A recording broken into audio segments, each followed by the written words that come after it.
السلام عليكم ورحمة الله وبركاته.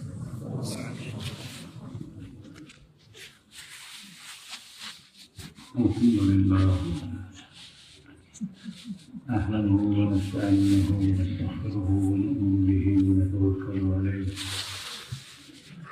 ونعوذ بالله من شرور أنفسنا ومن سيئات أعمالنا من يهده الله فلا مضل له ومن يضلله فلا هادي له ونشهد أن لا إله إلا الله وحده لا شريك له ونشهد أن سيدنا ومولانا محمدا عبده ورسوله أما بعد فأعوذ بالله من الشيطان الرجيم بسم الله الرحمن الرحيم قد أفلح من تزكى وذكر اسم ربه فصلى بل تؤثرون الحياة الدنيا والآخرة خير وأبقى إن هذا لفي الصحف الأولى صحف إبراهيم وموسى. وقال تعالى في مقام آخر في كلامه المجيد قد أفلح من زكاها وقد خاب من دساها. وقال النبي صلى الله عليه وسلم ألا إن في الجسد مضغة إذا صلح الجسد كله فإذا فسدت فسد الجسد كله ألا وهي القلب. وقال النبي صلى الله عليه وسلم اللهم اهدني لأحسن الأخلاق لا يهدي لأحسنها إلا أنت.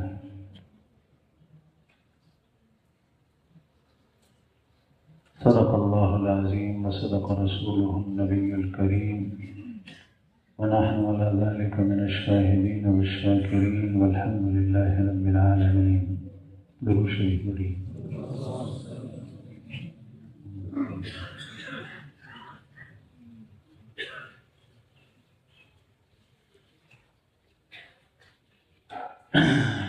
میرے معزز سامعین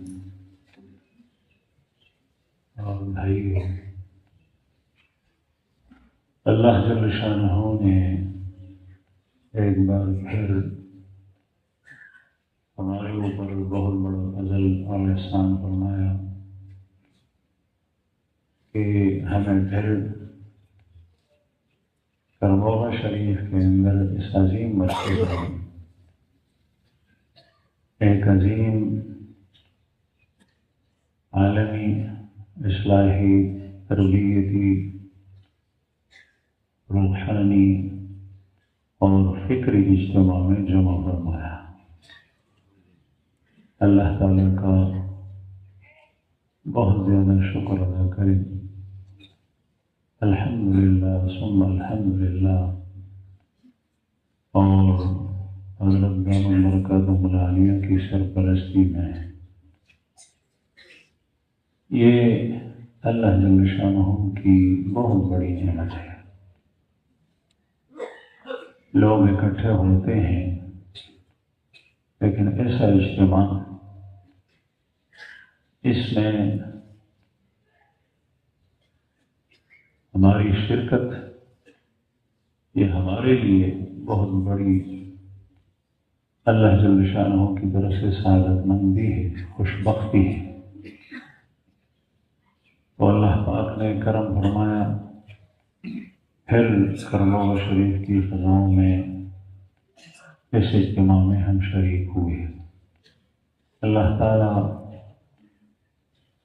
ہماری آپ کی اور آخر تک تمام آنے والوں کی شرکت کو قبول فرمائے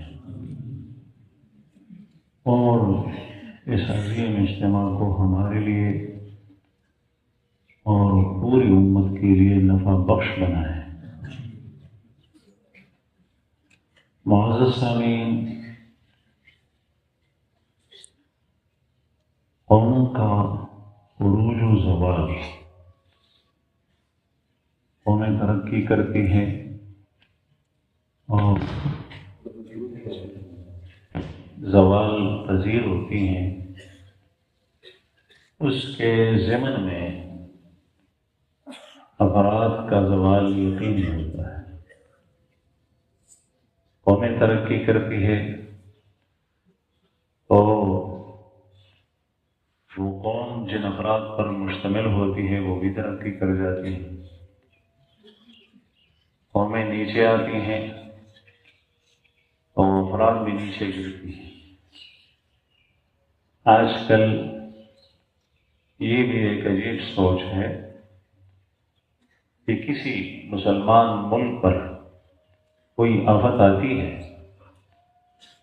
چاہے وہ مسلمانوں کی حکومت ہو، چاہے وہ ایک خطے کے لوگ ہوں، تو دوسری حکومتوں اور دوسرے خطے کے لوگ سمجھتے ہیں کہ ہمارے اوپر تو یہ مصیبت نہیں آئی، لیکن بحیثیت مسلمان ایک امت ہے، ایک قوم ہے. کسی جگہ بھی اگر مسلمانوں پر مصیبت آتی ہے، نیچے گرتے ہیں، تو یہ مسلمانوں کے لیے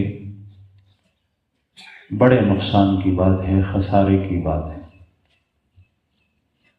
اور اکثر یہ قاعدہ ہے کہ افراد کی اصلاح سے قوموں کی اصلاح ہوتی ہے.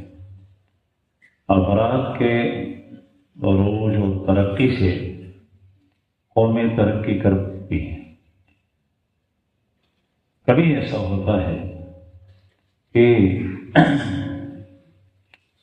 بعض افراد ایسے ہوتے ہیں کہ وہ ترقی کرتے ہیں لیکن وہ چند ہوتے ہیں، اس لیے قوم کا ان سے کوئی تعلق نہیں ہوتا. وہ ذاتی اعتبار سے اچھے ہیں، اعمال کے اعتبار سے، اخلاق کے اعتبار سے، لیکن پوری قوم دوسری طرف جا رہی ہے تو قوموں کی اجتماعیت کو فائدہ نہیں دے گی. البتہ قوموں کے اندر خصوصاً مسلمانوں میں، امت مسلمہ میں دو قسم کے جماعتیں ایسی ہیں کہ چاہے وہ تعداد کے اعتبار سے قلیل کیوں نہ ہو، تو ان کی ترقی سے قومیں ترقی کرتی ہیں اور ان کے زوال سے قومیں نیچے آتی ہیں. اور حضرت عبداللہ ابن عباس رضی اللہ عنہما نے ان کی نشاندہی فرمائی، الامراء والعلماء، ایک امراء ہیں اور ایک علماء ہیں. امراء کے پیچھے لوگ چلتے ہیں، ان کی اطاعت کی جاتی ہے، لیکن ان کی اطاعت کے پیچھے ڈنڈا ہوتا ہے، زور ہوتا ہے، محرک وہ چیز ہوتی ہے. علماء کی اطاعت کی جاتی ہے، ان کے پیچھے لوگ چلتے ہیں، لیکن ان کی اطاعت کے پیچھے عقیدت ہوتی ہے، علماء کا احترام ہوتا ہے، دل میں علماء کو اچھا دیکھا جاتا ہے. اس بنا پر جو ہے وہ جماعتیں، لوگ علاقوں کے علماء کے پیچھے چلتے ہیں. اس لیے انہوں نے ارشاد فرمایا کہ اگر یہ دو جماعتیں ٹھیک ہو جاتی ہیں تو پوری قوم اور امت ٹھیک ہو جاتی ہے. اور خدا نخواستہ یہ دو جماعتیں غلط ہو جائیں، راستے سے ہٹ جائیں، تو پھر ساری کی ساری امت راستے سے ہٹ جاتی ہے. اللہ جل شانہ اس سے ان تمام حضرات کی اور ہم سب کی حفاظت فرمائیں کہ ہم راستے سے ہٹ جائیں. بہرحال میں اس کر رہا تھا کہ جو افراد جن سے قومیں بنتی ہیں، اگر قومیں ترقی کرتی ہیں تو افراد بھی ترقی کرتی ہیں، اور قومیں تنزل کا شکار ہوتی ہیں تو افراد بھی تنزل کا شکار ہوتے ہیں. اور قوموں کی ترقی اور تنزل اعمال اور کردار کے اوپر موقوف ہے. ان اللہ لا یغیر ما بقوم حتی یغیروا ما بانفسہم. اللہ جل شانہ نے کسی قوم کو جو فضیلت دی ہے، جو نعمتیں دی ہیں، اللہ پاک اس میں تبدیلی نہیں لاتا کہ وہ نعمت اور وہ فضیلت اور وہ خوبی اس قوم سے چھین لے. حتی یغیروا ما بانفسہم، یہاں تک کہ جب وہ اپنے اندر تبدیلی لاتے ہیں تو پھر اللہ کی طرف سے وہ چیز اسے چھن جاتی ہے۔ اگر وہ خود ایسا کرے تو وہ کردار اور عمل کے لحاظ سے قرآن کریم کے اندر جو سورت سبحان الذی اسریٰ بعبدہ لیلا من المسجد الحرام الی المسجد الاقصی، کہ اس کے اندر اسراء و معراج کا واقعہ ابتدا میں اس کے فوراً بعد بنی اسرائیل کا تذکرہ حضرت موسیٰ علیہ السلام کی قوم کا، اور ان کے بارے میں اللہ جل شانہ نے ان کو صراحتاً ارشاد فرمایا لتفسدن فی الارض مرتین، اللہ تعالیٰ جو عالم الغیب ہے، لتفسدن فی الارض مرتین ولتعلن علوا کبیرا، تم سرکشی اختیار کرو۔ جب قوم اپنے کردار کو، اپنے اسلاف کے راستے کو، ان کے مشن کو، ان کے طریق کو چھوڑ دیتی ہے، وہ خطا ہو جاتی ہے، تو پھر اللہ جل شانہ کی طرف سے زوال آتا ہے، اور پھر پر مار بھی ایسے لوگوں کی پڑتی ہے جو اللہ کے دشمن ہیں۔ اللہ جل شانہ سے اس میں کوئی نہیں پوچھ سکتا، لا یسأل عما یفعل وہم یسألون، کہ یہ کیوں مسلط ہو گئے۔ تو میں عرض کر رہا تھا کہ یہ عروج اور زوال اعمال کے اعتبار سے ہے، کردار کے اعتبار سے ہے۔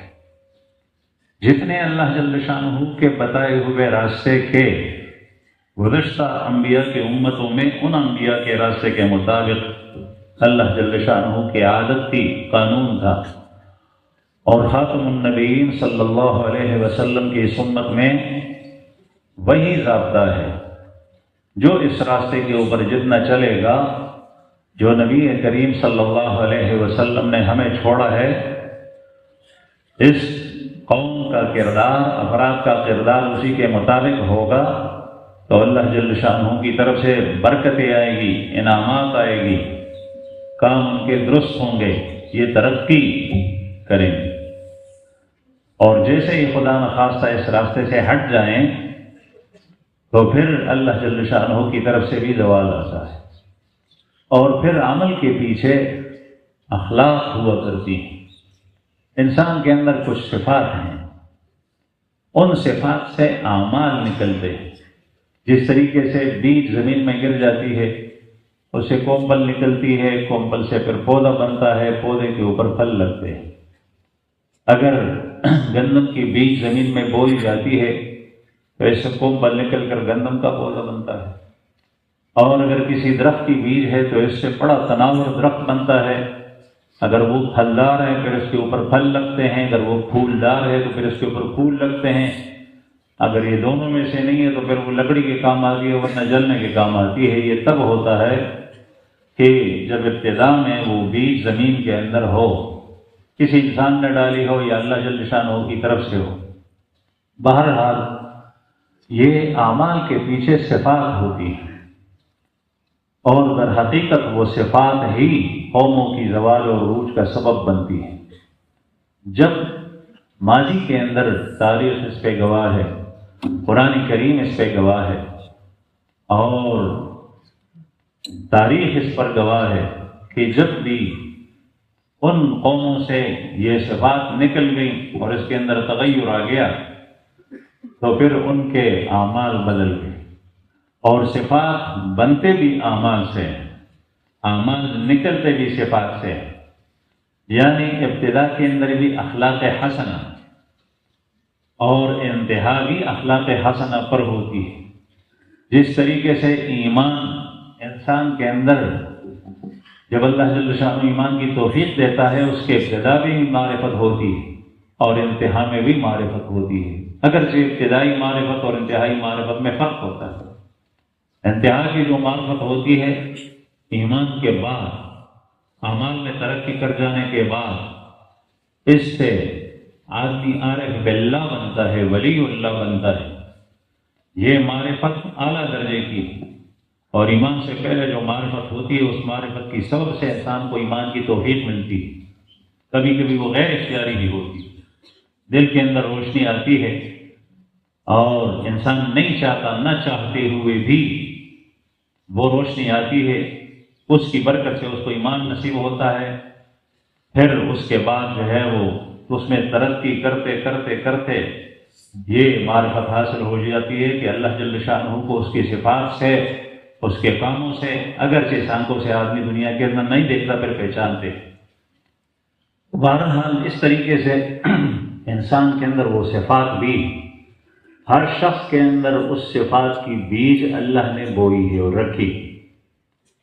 قد افلح من زکاہا ونفس وما سواہا ونفس وما سواہا قد افلح من زکاہا وقد خاب من دساہا۔ اللہ جل شانہ نے انسان کے اندر وہ بیج بویا، اچھے کاموں کے لیے بھی اور برے کاموں کے لیے بھی۔ اچھی صفات بھی ہیں اور بری صفات بھی ہیں، پھر اعمال کرتے کرتے اچھی صفات میں ترقی ہوتی ہے، برے اعمال کرتے کرتے بری صفات کے اندر ترقی ہوتی ہے۔ اچھے اعمال کرتے کرتے کرتے انسان کبھی یہاں تک پہنچ جاتا ہے کہ رسول اللہ صلی اللہ علیہ وسلم نے حضرت عثمان بن عفان ذو النورین کے بارے میں ارشاد فرمایا، ما ضر لا عثمان ما عمل بعد اليوم، عثمان کو کوئی ضرر نہیں پہنچے گا اس کے بعد جو بھی عمل کرے۔ اللہ جل شانہ ایسی جگہ تک، ایسے مقام میں پہنچا دیتا ہے کہ پھر وہ ڈر ہی ختم ہو جاتا ہے کہ واپس آئے گا، حالانکہ شیطان ہر کسی کے ساتھ لگا ہوا ہے۔ اور برے اعمال کرتے کرتے وہ بری صفات ایسی ترقی کرتی ہیں اور ایسی مضبوط ہو جاتی ہے شیطانی صفات اور بری صفات کہ قرآن کریم میں اللہ پاک نے ارشاد فرمایا، ختم اللہ علی قلوبہم، کہ اللہ جل شانہ نے کسی پر زبردستی اور ظلم نہیں کیا کہ اپنی طرف سے اللہ پاک نے بعض افراد کے اوپر ٹپا لگا دیا کہ یہ ایمان نہیں لائے گا، نہیں، اس نے یہ برے اعمال کرتے کرتے کفر و شرک کے اندر رہتے ہوئے، ہدایت کے طریقے سامنے آتے ہوئے، ہدایت کی دلائل سامنے آتے ہوئے کتاب آئی، بیانات آئے، نبی کریم صلی اللہ علیہ وسلم کی تعلیمات اور ارشادات آئے، اور اس نے کبھی اس کو سنا ہی نہیں، اس کے بارے میں سوچا ہی نہیں، بلکہ دوسروں کو بھی وصیت تھی کہ کان بند کر کے شخص کے پاس جائے، کہیں اس کی آواز تمہارے کانوں کے اندر نہ پڑے، تمہارے اوپر بھی اثر ہو جائے۔ ایسے لوگوں کے بارے میں اللہ پاک نے ارشاد فرمایا، ختم اللہ علی قلوبہم، اللہ جل شانہ نے ان کے دلوں کے اوپر مہر لگا دی۔ اب یہ ایسے مقام تک پہنچ گئے ہیں برائی کے اندر کہ وہ صفات جو اللہ جل شانہ نے اچھی رکھی تھی وہ اتنی کمزور اور مان پڑ جاتی ہے کہ پھر سر اٹھانے کی قوت اور طاقت ہی نہیں، ایسی کمزور ہو جاتی ہے حجت۔ اس لیے قرآن کریم میں انسانوں کو، قرآن پاک میں ہی اللہ جل شانہ نے بعض جگہوں کے اندر دو انسانوں میں منقسم کر دیا ہے، یا تو وہ شکور ہے اور یا کافر ہے۔ اس لیے کہ جس شخص نے اللہ جل شانہ کی دی ہوئی جسم، عمر، زندگی اور ایمانی صفات اور وہ صلاحیتیں جو ایمانی صفات کو قبول کرتی ہیں اور جس ہے وہ صلاحیتیں اس شخص نے ضائع کر دی، اس نے ضائع کر دی، تو یہ انسان سب سے بڑا ناشکرا ہے، سب سے بڑا ناشکر۔ اور یہ انسان جس کو اللہ نے پیدا کیا اور اللہ کی بندگی کے علاوہ کسی اور کے سامنے سجدہ ریز ہوتا ہے، اس کی پوجا کرتا ہے، یہ سب سے بڑا ناشکرا ہے۔ اللہ جل شانہ کی ناقدری کرنے والا زندگی کس نے دی اور زندگی کی ضروریات اور حاجات کس نے پوری کی اور ہر چیز کون دے رہا ہے، لیکن اس کے باوجود کسی اور کی طرف جا رہا ہے، سب سے بڑا ناشکر ہے۔ ہمارے یہاں پہ ایسا ہوتا ہے کہ اگر کسی کو میں کسی شخص کے پاس سے جاؤں، اس کو پہچانوں بھی نہیں، وہ مجھے کھانا کھلائے اور چائے پلائے تو پوری زندگی آدمی اس شخص کو بھولتا نہیں، اس لیے کہ ایسے وقت میں جو نہ جان نہ پہچان اس نے ہماری مہمان نوازی، چائے پلائی، کھانا کھلایا، پھر شاکر انسان اس کو بھولتا نہیں۔ ایسا نہیں بنتا کہ جب وہ آتا ہے تو پھر منہ موڑ لیتا ہے کہ میں تو تجھے نہیں پہچانتا۔ تو اس لیے انسانوں کو دو قسموں میں تقسیم کیا ہے، یا شکور ہے اور یا کفور ہے، یا سب سے بڑا ناشکرا اور یا شکر گزار قدردان جو اللہ جل شانہ کی دینی نعمتوں کی قدر کرتا ہے۔ تو کسی انسان کے پاس کوئی گھر نہ ہو، مکان نہ ہو، سواری نہ ہو، مال و دولت نہ ہو، بینک بیلنس نہ ہو، بنگلہ اور کوٹی نہ ہو، کوئی چیز بھی نہ ہو، لیکن اس کو اللہ جل شانہ نے جو صفات دی ہیں وہ صفات اس نے ضائع کی، سب سے بڑا ناشکرہ ہے، اللہ تعالیٰ کی نعمتوں کی ناقدری کرنے والا۔ میں عرض کر رہا تھا کہ یہ صفات، اس سے اعمال بنتے ہیں اور اعمال سے صفات بنتی ہیں، اعمال صفات سے اعمال نکلتے ہیں اور اعمال کرتے کرتے انسان میں اچھی صفات آتی ہیں۔ اس لیے ہمارے حضرت دامت برکاتہم العالیہ نے بیانات میں بھی کئی بیانات کے اندر ارشاد فرمائے اور بار بار ارشاد فرماتے ہیں کہ انسان اگر اخلاق سیکھنا چاہتا ہے، اچھے اخلاق، اور اس میں نہیں ہے، تو اس خلق کا جو نتیجہ ہے وہ نتیجہ بار بار کرے، کئی بار کرنے سے انشاءاللہ وہ صفت پروان چڑھے گی اس کے اندر۔ بخل ہے، بخیل ہے، اللہ کے راستے میں مال دینا یہ جی نہیں چاہتا، نہیں دے سکتا، تو زبردستی اپنے آپ سے الگ کر کے کسی فقیر کو دے۔ ایک دفعہ دیا بہت مشکل ہوگا، دوسری دفعہ دیا اس سے آسان ہوگا، تیسری دفعہ دیا اس سے آسان ہوگا، آہستہ آہستہ اس کے اندر صفت آئے گی سخا کی، جود کی، سخاوت کی، یہ صفت آ جائے گی۔ صبر کا مادہ نہیں ہے، جیسے ہی مصیبت آئی زبان سے اللہ جل شانہ کے بارے میں کوئی شکوہ اور شکایت کسی مخلوق کے پاس نہ لے جائے، فریاد کرے تو صرف اللہ جل شانہ کے سامنے کرے۔ اس طرح ایک دفعہ کیا، دوسری بار کیا، تیسری بار کیا، بار بار کرتے کرتے اس کے اندر وہ صفت صبر کی آئے گی۔ شکر کی صفت اس کے اندر نہیں ہے کہ عادت آج سے ڈالے کہ جو بھی نعمت آئے اس پر اللہ کا شکر ادا کرے، اور یہ نعمت ہے کہ اللہ جل شانہ نے اسے اجتماع میں پہنچایا، الحمدللہ۔ یہ نعمت ہے کہ نماز با جماعت پڑھنے کے لیے اللہ تعالیٰ نے مسجد میں آنے کی توفیق دی، الحمدللہ۔ یہ نعمت ہے کہ آپ نے وضو کیا، اس وضو کے ذریعے سے آپ کے لیے وہ چیزیں جو آپ بغیر وضو کے نہیں کر سکتے کہ اللہ پاک نے جائز کرا دی، الحمدللہ۔ بہت ساری چیزیں ایسی ہیں جس کو ہم نعمت سمجھتے نہیں ہیں۔ عافیت سے گھر میں داخل ہوئے، گھر کے افراد کو خوش و خرم دیکھا تو الحمدللہ، دن گزر گیا بغیر کسی مصیبت کے اور آپ عافیت کے ساتھ سلامتی کے ساتھ رات کو سوتے وقت الحمدللہ۔ تو ہر چیز پر آپ اللہ کا شکر ادا کریں گے۔ اب آپ کے اندر اس بار بار زبان پر شکر کے الفاظ لانے سے اور سوچ اور خیال کرنے سے دل کے اندر شکر کی صفت پیدا ہو جائے گی۔ قرآن کریم میں اللہ تعالیٰ نے ارشاد فرمایا، اس کو ختم کرنے کے لیے بھی یہی طریقہ ہے، فَلَمَّا زَاغُوا أَزَاغَ اللَّهُ قُلُوبَهُمْ فَلَمَّا زَاغُوا أَزَاغَ اللَّهُ قُلُوبَهُمْ۔ حضرت موسیٰ علیہ السلام کی قوم کے بارے میں ارشاد فرمایا، جب یہ لوگ ٹیڑھے ہو گئے، فَلَمَّا زَاغُوا، اعمال کے اعتبار سے، کردار کے اعتبار سے، کتاب کے خلاف کیا، تورات کے خلاف کیا، پیغمبر کی تعلیمات کے خلاف کیا، پیغمبر نے جو طریقہ بتایا تھا اس راستے کو چھوڑا، فَلَمَّا زَاغُوا، اس سے ٹیڑھے ہو گئے، فَلَمَّا زَاغُوا أَزَاغَ اللَّهُ قُلُوبَهُمْ، اللہ جل شانہ نے ان کے دلوں کو ٹیڑھا کر دیا۔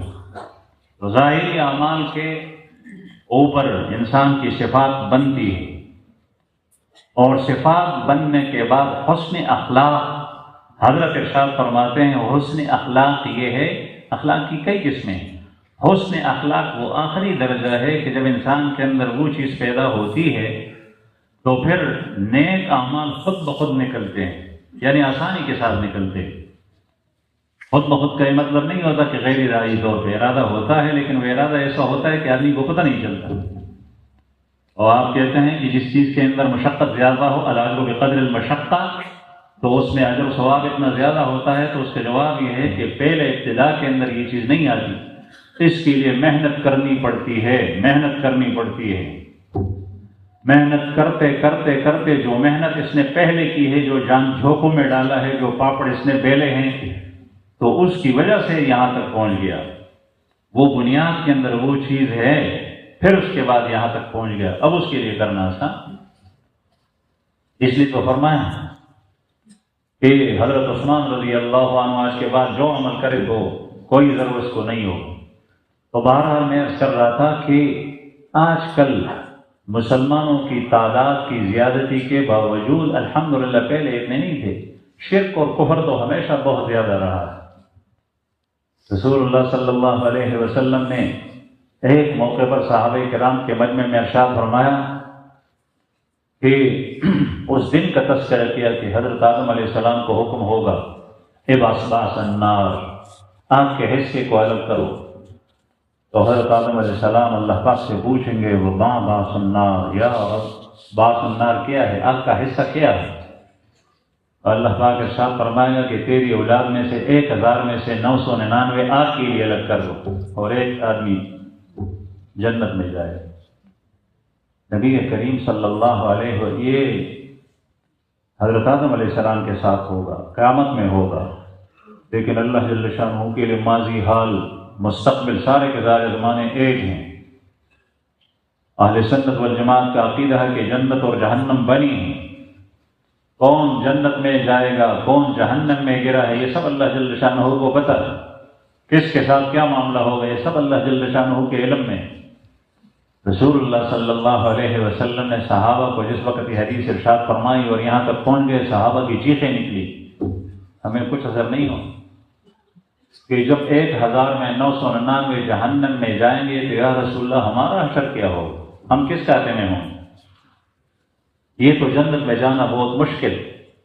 آپ صلی اللہ علیہ وسلم نے ارشاد فرمایا کہ تمہاری مثال مشرکین میں اور یاجوج ماجوج کی نسبت ایسی ہے جس طریقے سے بیل ہو اور اس کا رنگ کالا ہو اور اس کے اندر ایک ٹکیا کالے بیل کے اندر سفید ہو، تو تمہاری مثال وہ سفید ٹکیے کی طرح ہے اور باقی سارا بیل کالا، یہ مشرکین۔ اور یا اس کے مقابل سفید بیل ہو اس میں ایک ٹکیا کالا ہے، یعنی مسلمانوں کی تعداد کم ہے۔ یہ تعداد اللہ جل شانہ مشرکین سے پوری کرے گا۔ لیکن معزز سامعین، پہلے ہم اپنی ایمان کے اوپر غور کریں، نظر ڈالیں کہ آیا ہم نے ایمان کی حفاظت کی ہے؟ ہمارا ایمان ہے؟ ایمان کا معیار وہ ہو جو اللہ جل شانہ کے ہاں ہے، جو رسول اللہ صلی اللہ علیہ وسلم نے اپنی امت کو ارشاد فرمایا اور چھوڑا ہے۔ ایمان ایسا ہونا ہے، ایمان کا معیار ہو جو صحابہ کرام کا فَإِنْ آمَنُوا بِمِثْلِ مَا آمَنْتُمْ بِهِ فَقَدِ اهْتَدَوْا۔ کوئی اس شخص کو اس بات کو بھول جائے کہ جس کی دنیا کے اندر چلنا رسول کے چلنے کے خلاف، عبادات ان کے خلاف، معاملات ان کے خلاف، معاشرت اس کے خلاف، اخلاق ان کے خلاف، پھر یہ سمجھتا ہے کہ میں مسلمان ہوں۔ نہیں، فَإِنْ آمَنُوا بِمِثْلِ مَا آمَنْتُمْ بِهِ، اگر تم ایسے ایمان لے آؤ، فَإِنْ آمَنُوا، اگر یہ لوگ ایسے ایمان لے آئیں، یہ منافقین جو اپنے آپ کو مسلمان کہتے ہیں، ایمان لے آئیں ایسے جس طریقے سے اے صحابہ تم ایمان لائے، فَقَدِ اهْتَدَوْا، تو پھر وہ ہدایت کے اوپر ہے، پھر اولئک هم المفلحون، یہ کامیاب بھی ہے، پھر وانتم الاعلون ان کنتم مؤمنین، یہ دنیا کے اندر سب پر غالب بھی ہیں۔ اور ان کا کردار کیسے ہوگا، ان کی صورت کیسی ہوگی؟ میں ایک واقعہ یاد آیا، اور صحابہ کرام کے چونکہ قرآن کریم میں اللہ پاک نے ارشاد فرمایا ہے، مجھے صحابہ کرام کے اور اپنے اکابرین کے اس کے بعد واقعات بیان کرنے میں مزہ آتا ہے، انہی کی اتباع کرنی چاہیے۔ حضرت ابو ہریرہ رضی اللہ عنہ رسول اللہ صلی اللہ علیہ وسلم کے صحابی، اور حضرت صدیق اکبر رضی اللہ عنہ کی دعوت اور ترغیب پر ایمان لائے۔ حضرت صدیق اکبر ایمان لائے، پھر چند افراد کو دعوت دی، جس میں حضرت عثمان بن عفان رضی اللہ عنہ، ابو عبیدہ ابن جراح رضی اللہ عنہ، یہ لوگ ایمان لے۔ پھر مکہ مکرمہ کی زندگی تھی، رسول اللہ صلی اللہ علیہ وسلم کا ساتھ دے رہے تھے، ہر جگہ مشکلات تھی، ان کی طرف سے سزائیں اور تکلیفیں تھی، مشرکین کی طرف سے ان کی تعداد زیادہ تھی۔ نبی کریم صلی اللہ علیہ وسلم مدینہ منورہ ہجرت کر گئے، صحابہ کرام نے بھی ہجرت کی، حضرت ابو عبیدہ بن جراح رضی اللہ عنہ جن کا نام عامر ہے اور ان کے والد کا نام جراح نہیں ہے بلکہ ان کے والد کا نام عبداللہ ہے، عبداللہ کے والد کا نام جراح ہے، ابو عبیدہ عامر بن عبداللہ بن الجراح، لیکن اسی سے مشہور ہے ابو عبیدہ بن جراح رضی اللہ عنہ۔ بدر کے اندر رسول اللہ صلی اللہ علیہ وسلم کے صحابہ کرام ایک طرف آپ حضرات کو معلوم ہے، دوسری طرف مشرکین تھے۔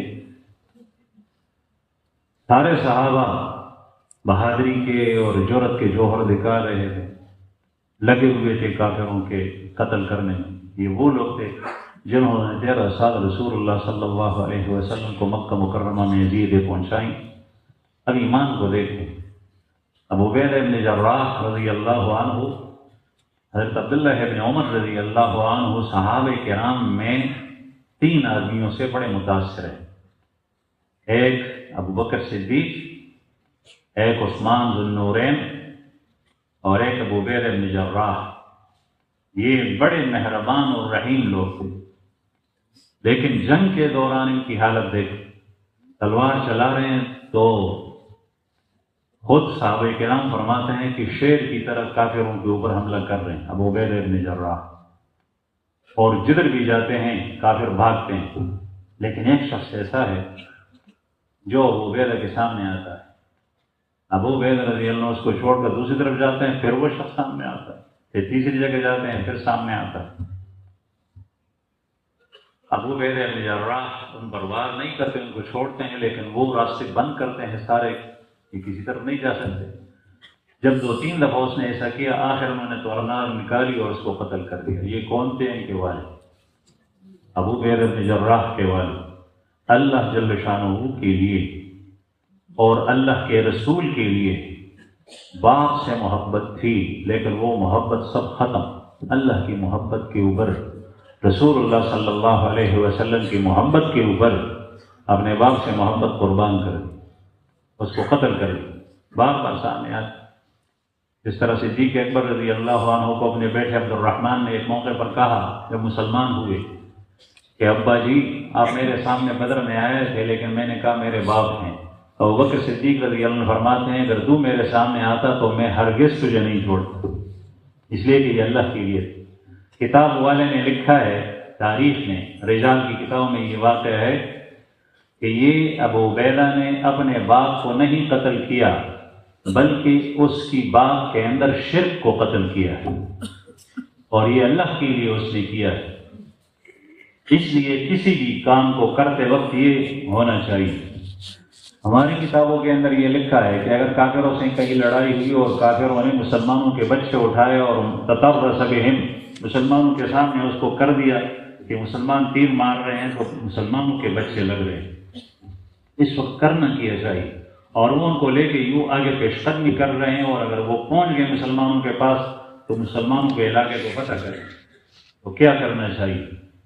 تو فقہاء نے لکھا ہے کہ اس وقت مسلمانوں کو تیر مارنی چاہیے، رمی کرنی چاہیے، فائر کرنا چاہیے، چاہے وہ مسلمان بچے لگیں، لیکن اس وقت ہاتھ کے اوپر تو وہ نہیں کر سکتے ہاتھ سے، البتہ دل سے کر سکتے ہیں۔ دل میں یہ نیت کریں کہ یہ گولی میں کافر کو مار رہا ہوں، یہودی کو مار رہا ہوں، اس بچے کو نہیں، اس لیے کہ دل کے اندر یہ سوچ اس کی بن سکتی ہے۔ دل کے احکام الگ ہیں، اور دل کے احکام ہیں وہ احکام اعضاء سے ادا نہیں ہوتے، اور اعضاء کے احکام ہیں، اور پھر دل کے احکام ایسے ہیں کہ اگر اس میں تغیر آ گیا تو بظاہر اعضاء اور جوارح کے احکام اچھے ہوں گے، لیکن ان میں تغیر آ جائے گا، وہ ٹھیک نہیں۔ اس لیے فرمایا انما الاعمال بالنیات۔ تو بہرحال حضرت ابو عبیدہ بن جراح رضی اللہ عنہ انہوں نے باپ کو قتل کر دیا رسول اللہ صلی اللہ علیہ وسلم کے ساتھ۔ غزوہ احد میں ابو عبیدہ بن جراح شریک تھے، اور یہ ان 10 صحابہ کرام میں ہیں جنہوں نے نبی کریم صلی اللہ علیہ وسلم کا گھیراؤ کیا تھا سخت وقت میں، تاکہ آپ صلی اللہ علیہ وسلم کو کافر نقصان نہ پہنچائے۔ ان میں ایک ابو عبیدہ رضی اللہ عنہ۔ اس جنگ کے اندر رسول اللہ صلی اللہ علیہ وسلم کی پیشانی مبارک اور چہرہ اور دندان زخمی ہوئے، اور دان مبارک ٹوٹ گیا۔ تو یہ جو رخسار ہے، گال ہے، رخسار مبارک میں خود کی کڑیاں اندر گھس گئی. آپ صلی اللہ علیہ وسلم کے جسم اطہر سے خون بہا. تو جیسے ہی وہ دونوں لشکر الگ ہو گئے تو ابو بکر صدیق رضی اللہ عنہ نے آ کر اس کڑیوں کو جو خود کی کڑیاں تھی وہ نکالنا چاہا. ابو عبیدہ رضی اللہ عنہ فوراً آگے بڑھے، ابو بکر کو ہاتھ سے روکا کہ اللہ کی قسم یہ کام میرے لیے چھوڑ دو، تم نہیں کرو، کھڑیاں میں نکالوں. وہ زمانے کے اندر ایسی جراحی نہیں تھی جس طریقے سے آج کل. تو ابو عبیدہ بن جراح کہتے ہیں کہ میں نے سوچا کہ اس کو ہاتھوں سے نکالوں گا تو انسان کے ہاتھ سے چہرہ زیادہ نازک ہے. آپ صلی اللہ علیہ وسلم میرے ہاتھ تو دکھیں گے نہیں اور آپ صلی اللہ علیہ وسلم کا چہرہ آپ کو تکلیف زیادہ ہو، اس لیے میں اپنے دانتوں سے اس کو نکالتا ہوں تاکہ مجھے بھی تکلیف کا احساس ہو اور اسی احساس کی وجہ سے آپ صلی اللہ علیہ وسلم کو زیادہ تکلیف نہ ہو. چنانچہ یہ آگے بڑھے اور ہاتھوں کے بغیر ثنایا سے سامنے والے دانتوں سے ایک کڑا نکالا، اس سے دانت گر گئے، سقطت ثنایا. پھر وہ دوسرا کڑا دوسرے دانت سے نکالا، وہ بھی گر گئے. عربی زبان میں اس شخص کو جس کے سامنے والے دانت گر گئے وہ اس کو احتم کہتے ہیں. ابو بکر صدیق رضی اللہ عنہ ارشاد فرماتے ہیں کہ میں دوسرے لوگوں میں جن کے سامنے کے دانت نہ ہوں، میں نے ابو عبیدہ سے زیادہ کسی کو حسین نہیں دیکھا. احتم لوگوں میں جو میں نے حسین دیکھا تو وہ ابو عبیدہ رضی اللہ عنہ کرے. اور یہ دانت کس وجہ سے گر گئے تھے؟ رسول اللہ صلی اللہ علیہ وسلم کی ذات. یہ محبت، اپنی ذات کی کوئی پرواہ نہیں، نبی کریم صلی اللہ علیہ وسلم کی ذات اقدس. ابو عبیدہ بن جراح رضی اللہ عنہ رسول اللہ صلی اللہ علیہ وسلم کی حیات میں تھے. پھر آپ کے بعد ابو بکر صدیق رضی اللہ عنہ کی دور خلافت میں اور کبھی بھی امیر کی خلاف ورزی کسی بھی کام میں نہیں تھی، حالانکہ سابقین اولین میں تھی، کسی جگہ بھی خلاف ورزی نہیں. جو حکم ملا وہ کیا. کسی جماعت کی کامیابی کا راز یہ بھی ہے کہ امیر کی خلاف ورزی نہ کی جائے. تو ایک دفعہ حضرت ابو بکر صدیق رضی اللہ عنہ کی دور خلافت جب ختم ہوئی، حضرت عمر فاروق رضی اللہ عنہ کا زمانہ آیا. ابو عبیدہ رضی اللہ عنہ شام میں لڑ رہے تھے کافروں کے ساتھ. اس زمانے کے اندر شام میں ایک وبا آئی، طاعون، اور وہ وبا ایسی تھی کہ بالکل آندھی کی طرح، تیز آندھی کی طرح، جس چیز کے اوپر جاتی تو کسی چیز کو نہیں چھوڑتی، لوگ مرتے گئے. اس اثناء میں حضرت عمر فاروق رضی اللہ عنہ کو اطلاع پہنچی کہ شام کے اندر وبا آئی. ابو عبیدہ بن جراح رضی اللہ عنہ، بعض افراد بڑے قیمتی ہوتے ہیں، تو حضرت عمر فاروق رضی اللہ عنہ نے محسوس کیا کہ یہ بھی طاعون اور اس وبا میں آ سکتے ہیں، تو ان کو فوراً خط بھیجا اور خط میں یہ لکھا کہ یہ خط آپ کو دن کو پہنچے تو عام شام نہ کریں، یعنی غروب کا انتظار نہ کریں، اور رات کو پہنچے تو طلوع شمس کا انتظار نہ کرے، فوراً مدینہ چل پڑے، مجھے آپ سے بہت ضروری کام ہے. اور زمانے کے اندر خط وہ جاتا بھی بہت تیز.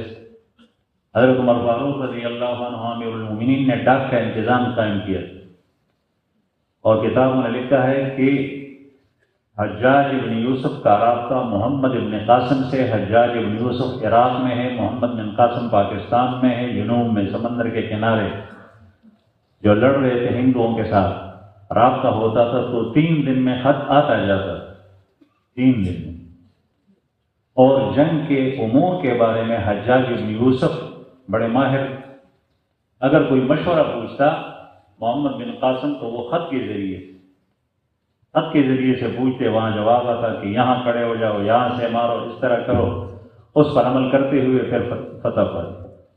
یہ خط کے ذریعے سے ہوتا تھا. موبائل نہیں تھا، نیٹ نہیں تھا، یہ چیزیں نہیں، آج کل کی طرح جہاز نہیں تھا، لیکن اتنا تیز انتظام.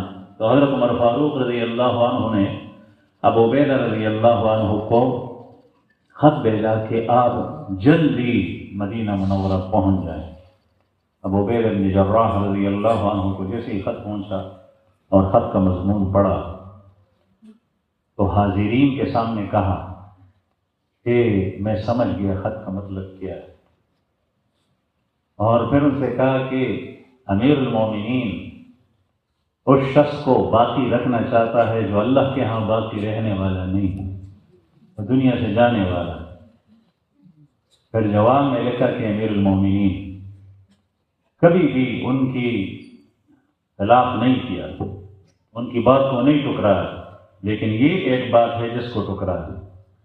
اور خط میں لکھا کہ امیر المومنین مجھے معذور سمجھے، جیسے ہی میرا خط آئے تو مجھے معذور سمجھے، میں اس بات کو پسند نہیں کرتا کہ اپنے ساتھیوں سارے لشکر کو یہاں چھوڑ دو اور میں خود مدینہ آپ کے پاس آ جاؤں۔ جو مصیبت میرے ساتھیوں پر آنے والی ہے وہ میں اپنے حق میں بھی پسند کرتا ہوں کہ وہ میرے اوپر گیا ہے۔ حضرت عمر رضی اللہ عنہ کو خط پہنچا، جیسے خط پہنچا مضمون پڑھا، وَأَشَدُّهُمْ فِي أَمْرِ اللَّهِ عمر، ان شخصیت کے آنکھوں سے آنسو آئے اور بہت زیادہ روئے۔ پاس بیٹھنے والے نے پوچھا کہ امیر المومنین کیا ہوا؟ ابو عبیدہ بن جراح رضی اللہ عنہ کا انتقال ہوا، دنیا سے تشریف لے گئے؟ تو فرمایا کہ نہیں، لیکن جانے والے۔ اور پھر خط کا مضمون ان کے سامنے پڑھا تو اس پر روئے۔ پھر ابو عبیدہ بن جراح رضی اللہ عنہ نے اپنا نائب وقتی طور پہ معاذ بن جبل کو بنایا اور لوگوں کو چند وصیتیں کی، اور اس کے بعد دنیا سے تشریف لے گئے۔ میں عرض کر رہا تھا کہ یہ تھے صحابہ کرام جن کی محبت اللہ و رسول کے ساتھ ایسی تھی کہ اس کے سامنے ساری چیزیں ہی، ماں باپ، اولاد، مال و دولت، نفسانی خواہشات، اس صفات کا کچھ عشر عشیر تو ہمارے اندر ہونا چاہیے، اس کی اتباع کرنی چاہیے، اور یہ ایسی چیز نہیں ہے جو ہمیں نہیں آ سکتی۔ قرآن کریم میں اللہ جل شانہ نے ارشاد فرمایا قُلْ إِن كُنتُمْ تُحِبُّونَ اللَّهَ فَاتَّبِعُونِي يُحْبِبْكُمُ اللَّهُ، آپ کہہ دیجئے کہ اگر تمہیں اللہ سے محبت ہے فَاتَّبِعُونِی، تو میرا اتباع کرو۔ رسول اللہ صلی اللہ علیہ وسلم کا اتباع، صحابہ کرام کا اتباع ناممکنات میں سے نہیں ہے، اگر ہوتا تو اللہ جل شانہ اس کا حکم ہی نہ دیتے۔ البتہ کیفیات الگ الگ ہوتی ہیں، ایمانی کیفیت، ایمانی صفات کے درجات وہ اعلیٰ و ادنیٰ ہو سکتے ہیں، لیکن اپنی استطاعت کے مطابق آدمی ان کا اتباع تو کرے۔ میں عرض کر رہا تھا کہ اخلاقی صفات، اخلاق حسنہ، یہ اعمال کی بنیاد میں، اس لیے ابو ہریرہ رضی اللہ عنہ کے پاس تابعی آئے اور انہوں نے کہا کہ میں نے دعا کی تھی کہ مجھے بہترین ساتھی مل جائے، آپ کے پاس میری رہنمائی ہوئی اور آپ کے پاس پہنچ گیا، آپ مجھے رسول اللہ صلی اللہ علیہ وسلم کی حدیث سنائی۔ ابو ہریرہ رضی اللہ عنہ نے فرمایا کہ میں سناتا ہوں۔ جیسے ہی رسول اللہ صلی اللہ علیہ وسلم کا لفظ نام مبارک لیا تو چیخے اور گر گئے۔ نشغ کے معنی چیخ کے اندر چیخ بھی داخل ہے اور بے ہوشی بھی داخل ہے، گرنا بھی داخل ہے۔ پھر اس کے بعد جب بیدار ہوئے، ٹھیک ہو گئے، تو پھر فرمایا کہ میں سناتا ہوں۔ پھر دوبارہ وہی کیفیت، یہ تیسری دفعہ پھر حدیث سنائی کہ سب سے پہلے جن لوگوں کے ساتھ حساب ہوگا وہ آدمی ہوگا جو مجاہد ہے، جو سخی ہے، جو عالم ہے، آپ حضرات کو پتہ ہے، لیکن ان کے پیچھے جو ہے وہ اس کے دل کی نیت ٹھیک نہیں ہے۔ یہ بڑے بڑے اعمال دنیا کے اندر، آخرت کے اندر اس کے کچھ کام نہیں آئیں۔ محدثین حضرات، ہمارے اساتذہ کرام اور شرح لکھنے والے شراح وہ فرماتے ہیں کہ ان اعمال کی مثال جو رسول اللہ صلی اللہ علیہ وسلم نے دی ہیں، ہر عمل اس پہ قیاس کریں، لیکن اس کی مثال اس لیے دی کہ یہ سب سے بڑے اعمال۔ پیسہ خرچ کرنا بہت مشکل کام، پیسہ خرچ کرنا بہت مشکل کام، سخاوت بہت مشکل کام، اللہ کے راستے میں لڑنا بہت مشکل کام، دنیا سے اپنے آپ کو فارغ کر کے صرف دین کے لیے وقف کرنا یہ بہت زیادہ مشکل کام۔ یہ بڑے بڑے کام جس میں اپنے نفس سے، شیطان سے، معاشرے سے، سوسائٹی سے اپنوں سے پرایوں سے جنگ کرنی پڑتی ہے، یہ بھی انسان کے کام نہیں ہے تو دوسرے اعمال کیا کام آئے؟ تو بہرحال میں اس کر رہا تھا کہ قوموں کی عروج و زوال میں اخلاق کو بہت بڑا دخل ہے، اور یہاں اس عظیم مرکز کے اندر سب سے پہلا اور بنیادی کام جو ہوتا ہے وہ یہ کہ ہمارے اخلاق سنور جائیں، ہمارا تزکیہ ہو جائے، ہم مزکہ ہو جائیں، اور اس طریقے سے دوسرے بھائی بھی آتے رہیں کثرت سے اس اجتماع سے فائدہ اٹھائیں، ہماری خوبیاں ہمارے اندر اچھی پیدا ہو اور ہماری صفات اچھے پیدا ہو تو اس سے نکلنے والے اعمال اچھے پیدا ہوں گے، اور اللہ جل شانہ کی طرف سے جو نتیجہ اس میں مرتب ہوگا ساری قوت اللہ کے پاس ہے، ساری قوت اللہ کے پاس ہے۔ وہ ام المؤمنین کی طرف حضرت معاویہ رضی اللہ عنہ نے خط بھیجا کہ یا امہ اوصینی، تو انہوں نے اس خط کے پشت کے اوپر جواب لکھا وعلیکم السلام اما بعد فإنی سمعت رسول اللہ صلی اللہ علیہ وسلم یقول من التمس رضا اللہ بسخط الناس کفاہ اللہ مؤونۃ الناس ومن التمس رضا الناس بسخط اللہ وکلہ اللہ الی الناس والسلام علیکم۔